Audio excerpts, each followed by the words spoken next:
Oh, lots of you have paper route. That's cool. Yeah, it's not a bad gig. I think I had this paper route when I was really quite young. I think 5th or 6th grade, but you know how memory changes. But the reason I think 5th or 6th grade is because I do recall not being very ambitious in 7th and 8th grade, and I sure as heck wouldn't have had a paper route in 9th grade. So I have to keep kind of going back through there. I used to deliver the Ellsworth American here in town. So every Thursday after school, I would walk down to the office on Main Street, and I would pick up my papers, and I would proceed to my route. Well, I didn't know it at the time. I've come to know it now. My route was not a very desirable route. I kind of had the route that other people didn't want, and it's not because it was a route through any kind of dangerous part of Ellsworth, Maine, you know, way back then. It's because it was delivering papers on Bridge Hill. Bridge Hill. So my route meant walking up Bridge Hill and then across to Chapel Street and down Youngs Avenue and then down and up and down Willow Street and up and down Liberty Street. A lot of walking up and down. Now, people didn't want to do that, but in truth, I was already prepared for that because that was my neighborhood, and that's how I spent my childhood, running up and down those hills all the time. Well, my route would start here, and I would wander across the bridge and head up Bridge Hill. My first stop was at an apartment house. On the second floor, there was a lady who lived there, and she was, for all intents and purposes, blind. She couldn't see much of anything, and she relied on me every Thursday to pick out the right amount of change from her change purse.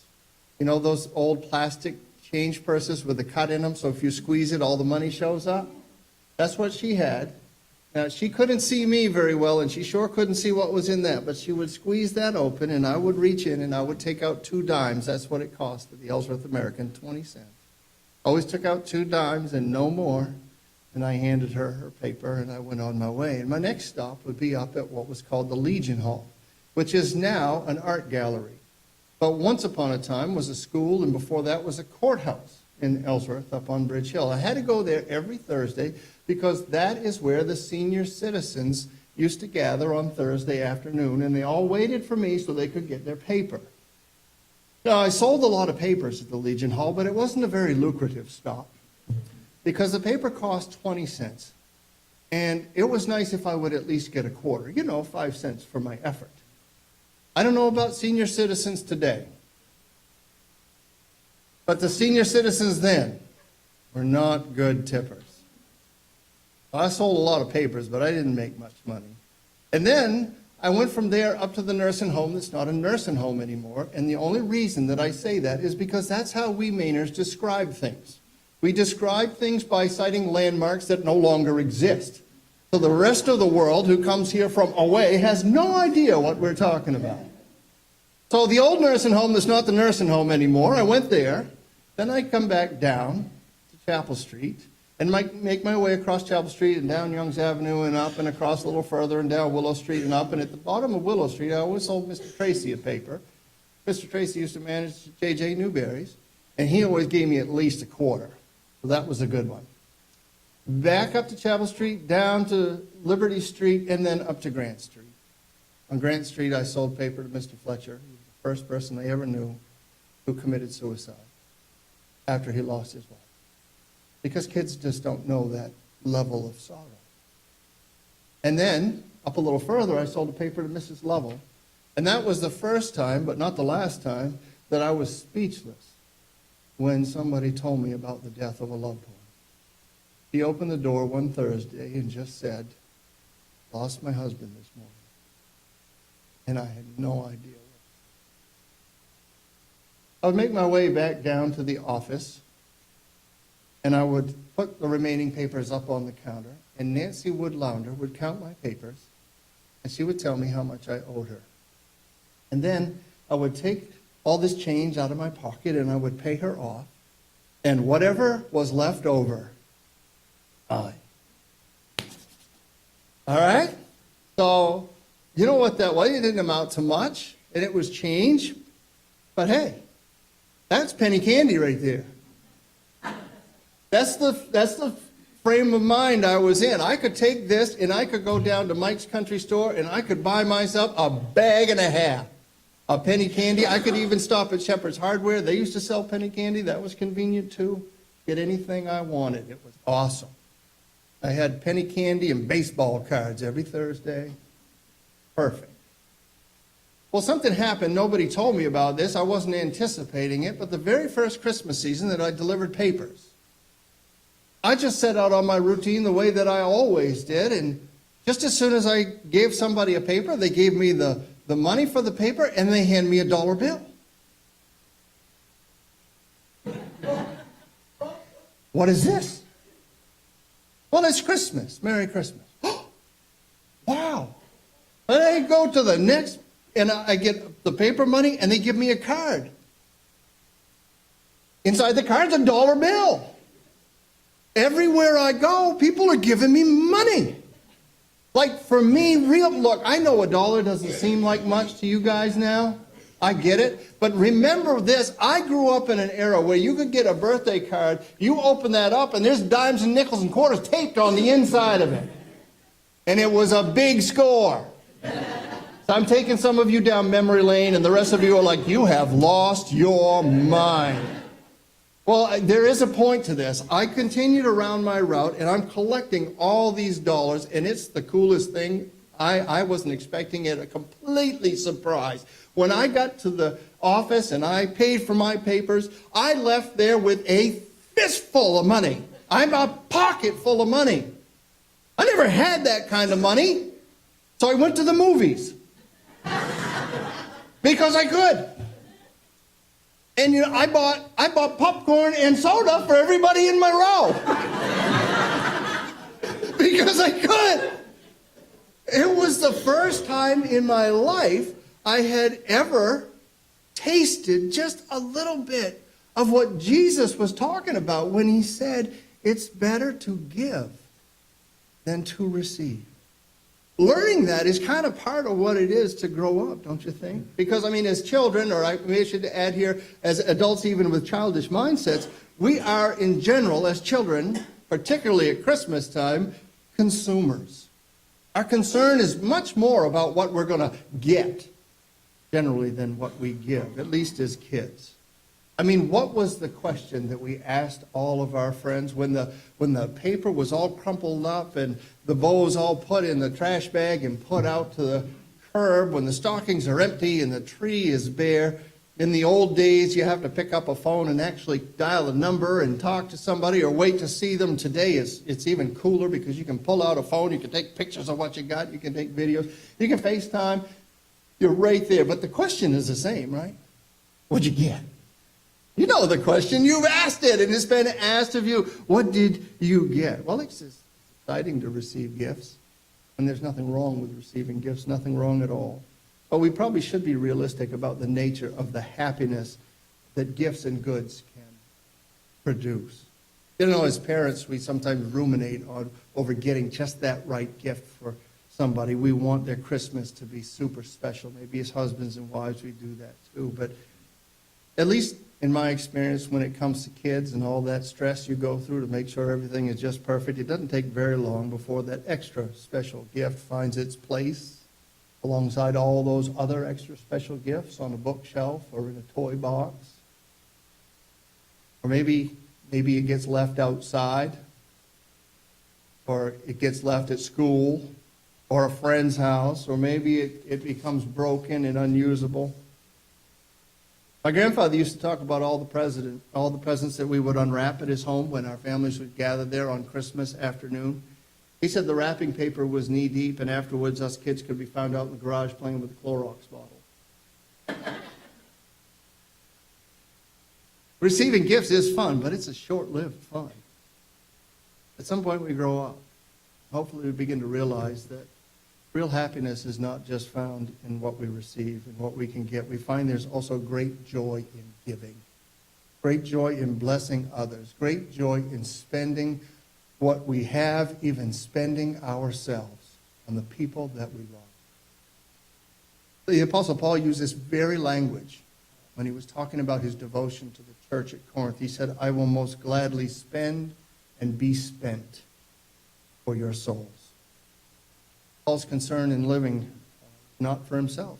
It was for the people of God. And that's entirely consistent, not just with this thing we read about in Scripture that we Christians should be looking to the interests of others, but also with Jesus' own example and his own teaching, that we look at life and that we look at relationships not in terms of what can be done for us, but in terms of what we can do for others. That is what the Lord wants to get across to James and John in our text this morning from Mark's Gospel in the 10th chapter. In that passage, we find Jesus and his disciples are on the road to Jerusalem. And while they're going, Jesus is telling them what they can expect when they arrive. He is going there to die. When they get there, he says, the Son of Man will be delivered over to the chief priests and the scribes, and they will condemn him to death and deliver him over to the Gentiles. They will mock him, spit on him, flog him, they will kill him. After 3 days, he will rise. Try to put yourself in that audience, what it was like to hear those words. Think how you would respond if you heard those words coming from the lips of Jesus. I think Peter probably knows enough now not to rebuke him for this. You might recall he did that once and it didn't end well. The Lord called him Satan, accused him of setting his mind on man's agenda and not God's. But what would you say? What would a disciple of Jesus say? I don't know what I would think or say, but I think the situation seems to be stirring up some pretty strong emotions. Fear, grief, confusion, disbelief, compassion, maybe great concern for what Jesus is about to go through. One might expect that from the disciples would come words of comfort, words of encouragement, words of support, words of love. That's not what happens. James and John have something else on their minds. They're not thinking about Jesus. They're thinking about themselves. So they come to him and they say, Teacher, we want you to do for us whatever we ask you. That's a pretty bold request, don't you think? That's a pretty audacious request that somebody would come to the Lord and say, we want you to do whatever we ask you. Where do you suppose they got such an idea that it was even in bounds to ask that question of Jesus? Well, I think they got it from Jesus.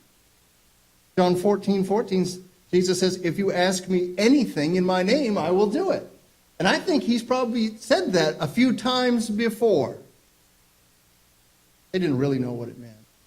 And that's okay. People today don't know what it means. There are people today who interpret that the same way that James and John interpreted it. Like, oh, good, Jesus is giving me a blank check.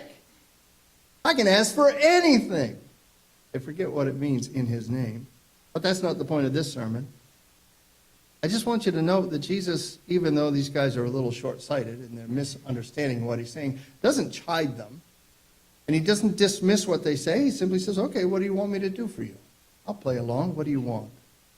And they said, grant to us that one may sit at your right hand and the other at your left in your glory. So what is it that they're really after here? They want places of prominence in the kingdom that they believe Jesus is going to establish on.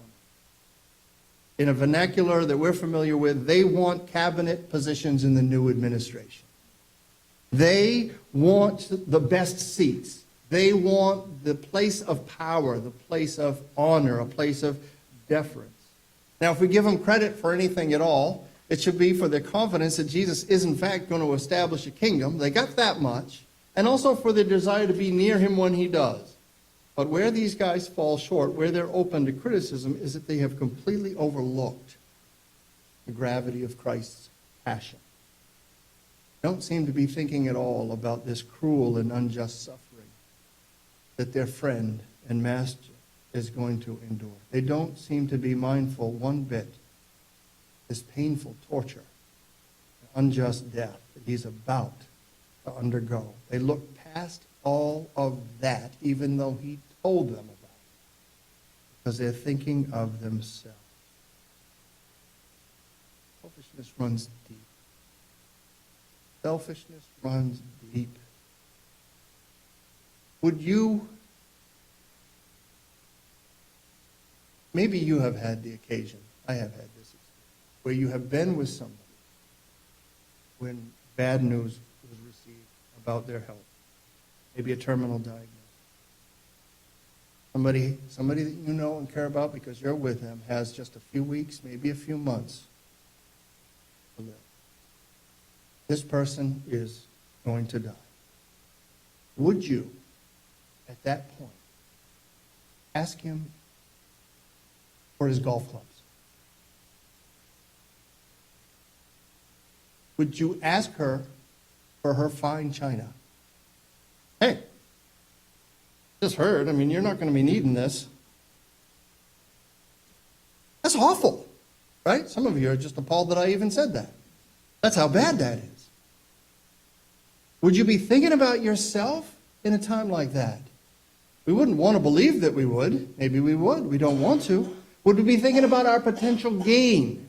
Would we be wondering what we could do, what we could say, how we could help this person whose devastating news has been shared with us?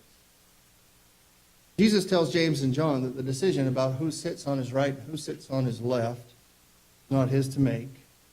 And that could have been the end of it, but as we read on, we see that the other disciples somehow caught wind of this request. And the selfishness of James and John, as selfishness often does, causes division in the group. You do know that, right? Selfishness often causes.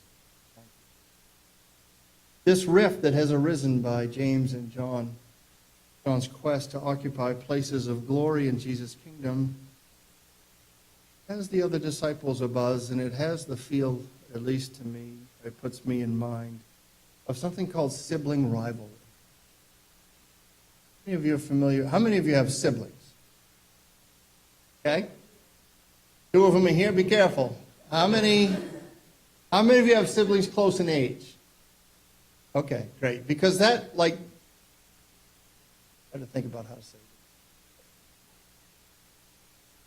That brother or sister you have that is 10 years away from you, that mom and dad went, oh,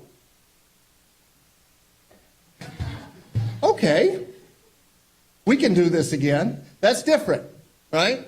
That one kind of ends up, you kind of almost parent that one. But the ones that are closer in age, they can be difficult. Yeah, competition, right? If you have experienced sibling rivalry, if you know the rule is that one sibling should not receive anything more than another. That's the rule, right? You do know this thinking is totally grounded in selfishness, right? There's nothing admirable about it at all. Okay, good. Because I remember my mother having to divide the meatballs of the Chef Boyardee spaghetti and meatballs between me and my sister down to the parts, down to the fractions. This is serious business. Okay? With sibling rivalry, it is not possible to rejoice in the blessings or the advancement or the good fortune of your brother or sister. You don't say, oh, good for you, you got a couple extra meatballs that were hidden under there. No way. The baseline thoughts are simple ones. The questions we're asking ourselves when we are at odds with our siblings or our friends, in this case with the disciples, is, what about me? That's what we're asking. What about me? And then there's that other statement that we're all familiar with. We've used it, we've heard it. That's not, yeah. Maybe that's what's happening on the road to Jerusalem, because after James and John make their request of Jesus, the other disciples are wound up. The scripture says they are indignant. They highly, highly resent what James and John have done. These guys are supposed to be their friends. It looks like they've made an end around power play for glory. And there's this conflict that's erupting inside of them so much that Jesus has to pull them all together and talk about it. Now think about this, if you would. He is on his way to die. He is on his way to face temptation, to turn back like no temptation he has ever faced before. He is going to Jerusalem to be delivered over. And what does he have to do? He has to put up with these disciples who just don't get it, who are short-sighted, who are thinking about themselves. Aren't you grateful for how the Lord suffers with us? Aren't you grateful for how he puts up with us when we miss the point? When we miss the boat altogether? God is so good. And how would you respond to that? Like, are you kidding me? Do you know what I'm... We would be indignant ourselves. But not Jesus. He pulls them together. And he says to them, you know that those who are considered rulers of the Gentiles lord it over them, and their great ones exercise authority over them, which is a way of describing a way of the world. This is a way that we are familiar with, where rulers exercise authority by domination, by virtue of position. That's who I am, this is who you are, so I can lord it over you. I can tell you what to do. That's the way of the world, where people who are in high positions can get away with this, and where many times they are thought to be great. But greatness in this economy, then, is seen as being at or near the top. That's what James and John want. They want to work their way. They want to be at or near the top, right? That's the greatness James and John are shooting for. Jesus turns this thing upside down. If we're not careful, we believe this. Jesus doesn't want us to believe this. He turns it upside down. He says, it shall not be so among you. Okay, so there's a way of the world. Power and domination and lording it over. And then there's a way of God. It shall not be this way among you. You shouldn't be worried about who's coming to the top or getting to the top. Whoever would be great among you must be your servant. And whoever would be first among you must be slave of all. And what this tells us, friend, is that the Christ follower will find greatness in giving and not receiving. Will not be so concerned about getting. The one who worships Jesus, the one who follows his example, will not be demanding of others that they meet his needs, but will be reaching out to others to ask, how can I help you? How can I meet your need? Now, this is what Jesus is saying, and we can say, well, how can he say that? I mean, why is that true? Or what is the basis for this teaching? He goes on in this passage to tell us, for even the Son of Man. Don't let those little, sometimes we read the Bible, you just read it right over. Listen what these words say. For even the Son of Man. That is Jesus himself, the Son of God, God himself. Not exempt from this requirement, but modeling it. Even the Son of Man came, not to be served, but to serve. And that, my friends, is the spirit of Christmas. This is the posture, this is the mindset, this is the heart that gave rise to the first Noel. Where Jesus, who though he was in the form of God, Paul tells us in Philippians 2, thought not equality with God a thing to be grasped, but emptied himself, taking the form of a servant, being born in the likeness of men. Jesus took the form of a servant to the people that he would meet, to the disciples, and to the world as he made his way to Jerusalem to subject himself to death on a cross. And Jesus wants James and John to know, and I know he wants us to know, that this servanthood, which the world doesn't really value, is what he esteems. This is what God wants. This is what God desires. He wants these brothers to be less concerned about themselves and what they can get out of life, and more concerned with what they can give. And Jesus wants this for them because it's the right thing, and also because he knows they're going to need this outlook. They're going to need a mindset of sacrifice. Both of them, gospel that Jesus was fixing to drink. And both will be baptized with the baptism that Jesus was baptized with when he was killed. James would be martyred for his faith, the first martyr. And John would be placed in exile. Servanthood images God to a watching world. It shows the world what God is like. And if it's not below Jesus to be a servant, surely isn't below James and John, and it's not below us. When the one with legitimate authority condescends to serve, it gives great dignity to serving. And it inspires humble service.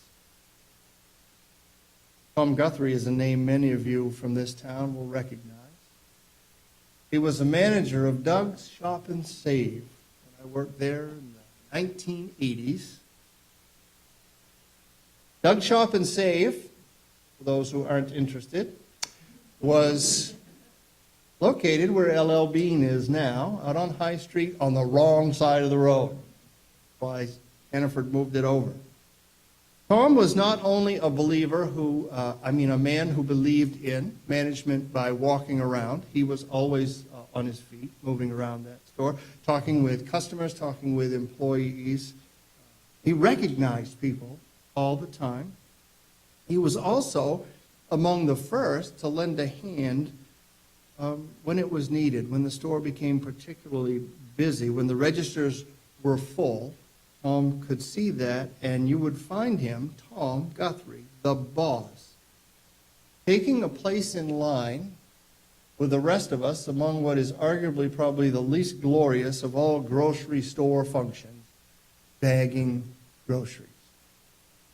I can see Tom to this day reaching under that counter, pulling out that paper bag, snapping it open like he'd done thousands of times, and filling it full of groceries, all the while talking with the customer, the cashier, and the rest of his fellow baggers down the line. When Tom retired, a new manager came and took over. He was not like Tom. He walked by employees without speaking a word. He did not pick up items that had fallen on the floor. He did not stoop down anything. One day, it was a slushy day, a winter day. He and I both happened to be near the entrance of the door, where one of those rugs that we always laid down had inched forward and was causing that automatic door not to work properly. He was much closer to it than I was. He looked at me, pointed at me, snapped his fingers, picked that up.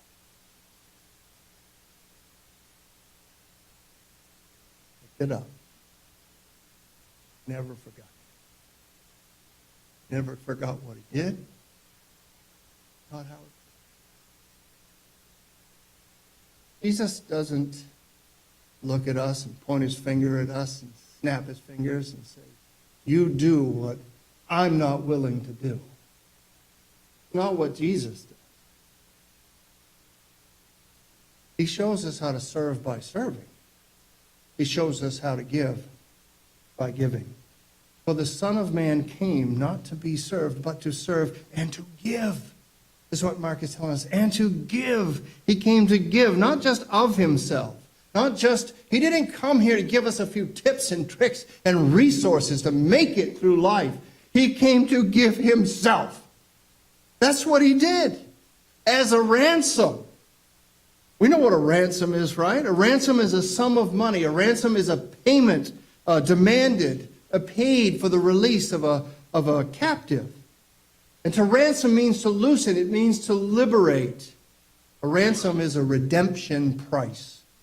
A price paid to free slaves or prisoners. So this from his own mouth is why Jesus came to earth, to give his life a ransom, a payment for the release of many prisoners, of many slaves. And those prisoners and slaves that he has come to rescue, who are they? Well, they are the imperfect and flawed and sinful human beings in this world, they are us. These prisoners enslaved, he has come to rescue, are imperfect, sinful human beings like us. We are prisoners, and we are slaves to sin and to its consequences. We live lives that miss the mark of God's perfect and glorious will for us. We are caught up in and we are unable to defeat in any sustainable way the sinfulness of our nature and our inclinations, or to hold at bay, or to overcome, or to escape our own sin's end, which is death. We can't stop that from happening. We have essentially sold ourselves into sin, or we might consider ourselves in some way hostages to sin. We are, as the old hymn says, held in sin's dread sway. We need help. We're going to break free. We need help to be freed from sin's hold. We need deliverance, not only from our sin, but from its result, which is separation from God. Sin always separates us from our Creator. And beyond that, his wrath, which will land on us for our rebellion. I understand that's not necessarily a popular thought these days, as increasingly folks have decided that couldn't be true. But this is what the Bible teaches, that Jesus has come to save us, 1 Thessalonians 1:10, from the wrath that is to come. That if we remain in sin, what we can expect at the end of things is God's wrath and eternal punishment. But Christ has come to pay the redemption. He offers his perfect life in exchange for our imperfect lives. He offers his sinless life in exchange for our sinful lives. He pays a debt that he did not incur to satisfy the debt of sin that we have been ringing up since the day we were born. He submits to a death that he doesn't deserve to keep us from the death that we do. And he bears in himself the wrath of God. By rights, should fall on us. The babe in the manger at Christmas is the man on the cross, Good Friday, is the risen Lord of Easter. Son of God, come to save his people from their sin. And Christmas is a story of a loving God moving toward his people to serve them and to give them the greatest gift of all: salvation, forgiveness of sin, eternal. Let's stand and sing together our concluding hymn this morning. I'd encourage you to use your hymnal on this one as well, number 292. You may need it to follow along, especially if we only sing it once every 5 years. 292, Thou didst leave thy throne.